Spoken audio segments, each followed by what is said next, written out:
darling, and this week I'm going to show you how to make an ombre buttercream rosette cake. As you can see here, I'm working on a cake that has already been crumb coated. I've done this one with ganache because the flavour was raspberry and white chocolate, so I used white chocolate ganache around the outside. It would be absolutely fine if this was a coat of buttercream instead. The buttercream recipe that I use is the same for everything that I do, whether it's filling cakes or going on the top of cupcakes. I will link to the buttercream recipe below so you can have that if you want it. But my first step here was to colour my buttercream. We wanted an ombre effect, so the buttercream went from darker at the bottom to plain buttercream at the top. To get this nice pink colour, I used Colour Splash Raspberry. And once it was all mixed through, I put it into a piping bag fitted with a Gem 2D nozzle. This would also work with a Wilton 1M nozzle. I did reserve a little bit of buttercream, and before I started piping anything, I wanted to cover my board so it wasn't left silver. So I just used some of that pink buttercream and spread it in a thin layer around the cake board. Then I could move on to my rosette pattern. So for that, I always find it easier to start at the bottom of the cake, and you pipe from the middle, swirling out around the outside just once, and then I continue piping to where my next rosette is going to be. And that is only so that I don't have loads of takeoff marks where I'm pulling my nozzle away and then starting a rosette next to it. If I finish it underneath, then that takeoff mark gets covered by the next rosette. And it's only the very end one that you sort of have to squidge in and try and match up as best you can. But if you just make sure you start at the back of the cake and therefore finish at the back of the cake with each line that you do, all those takeoff marks will be at the back, so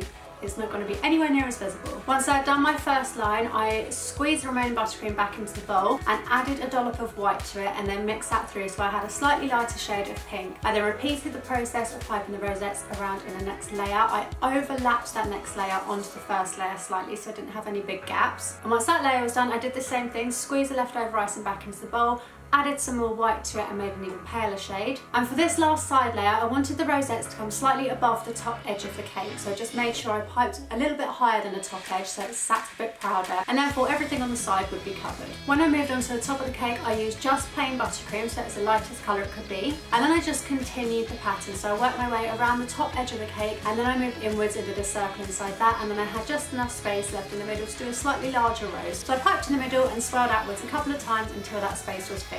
And that's it. It's a really simple technique, but it's really effective, and buttercream rosette cakes always look nice. Now don't forget, I'll be linking to the buttercream recipe underneath this video. I'll also link to any bits that I use, the nozzle and stuff like that. I really hope the video has been helpful. If you enjoyed it, please give it a thumbs up and click that subscribe button. There are brand new videos every single Monday. And if you are baking or cake decorating this week, make sure you take photos, upload them to Instagram and use hashtag YesDarling, and I will give you a shout out in my stories on Monday. I hope you have a brilliant week, and I will see you next Monday.